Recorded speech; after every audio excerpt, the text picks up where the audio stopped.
And of course, we had that fire in Juneau County this week as well. It's been a dry stretch for the region, but changing conditions are on the way. Let's get the breakdown from Greg.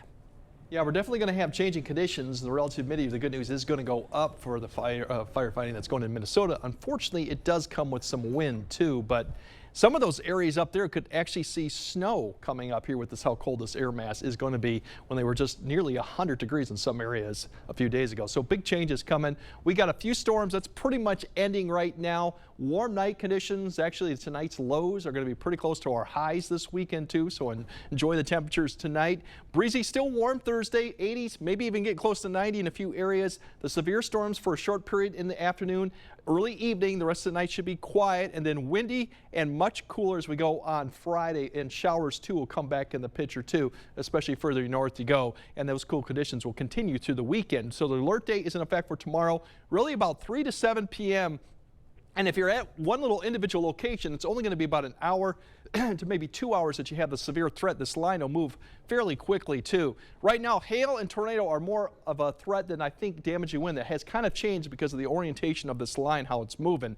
The biggest threat is along I-94 and east, although they'll begin to probably develop along the Mississippi and then push eastward, so La Crosse and the areas are not out of the woods, but I think the biggest threat is going to be closer to I-94 area and further north. And you can kind of see this where it's likely to see it. And as I mentioned, the threat kind of has changed a little bit from yesterday. I was thinking more winds yesterday. Now it's kind of turned more to large hail especially, and tornado has come up too with how this line is going to orient it and kind of rotate up throughout the area too. As we look out for tonight, not much. This activity is quickly falling apart. Cloud cover will be really the story overnight, but fairly quiet. Could see some low clouds developing towards the morning. The wind will be picking up a little bit. Then we're going to keep an eye on some activity out to the west. There's still concerns of what we're going to see maybe in the morning for some not severe type activity as this, there we go, kind of flipping through. We might see a little bit of activity here. You can kind of see some of that towards northeast Iowa. It does fall apart, but there could be a shower or even a storm, maybe about 7 to 10 a.m. time frame. You can see some of that towards the Twin Cities falls apart too. So we'll have to keep an eye on that, but that shouldn't be severe. Once that passes, then it's really the afternoon hour. And keep an eye on this line. You can start seeing form at about 2 p.m. Then about 3 p.m. it starts forming right now along the river or just west. That's the initial development. But then as they approach I-94, they really kind of explode into a fairly solid line from all the way down to Richland County, all the way north of the Twin Cities. The curvature in this line does increase a little bit of the tornado threat. Then as it lifts north, it'll be out of the area by the time we get to about 6 p.m. So it's not going to last long. And if you're further west, most of your activities anytime after about 6:37 should be fine. We shouldn't have any issues. It's just during that time frame when it comes through that we'll have to take note of it.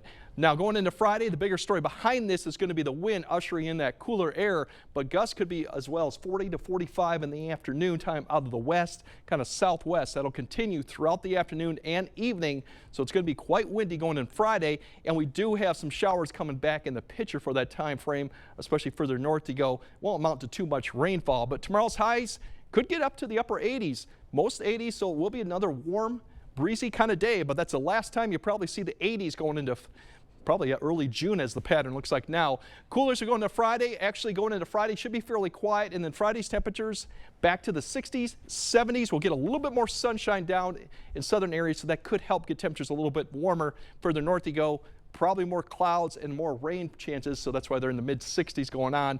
And then as we go through Saturday, it still continues to fall back. 60s. Could be some 50s in some areas for Saturday, along with breezy conditions, so almost kind of chilly-like as you go through Saturday.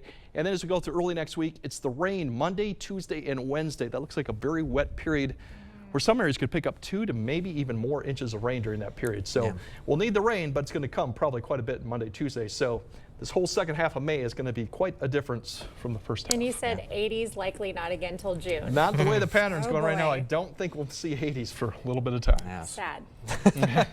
They will be coming back. We still got the summer. Thank you, Greg.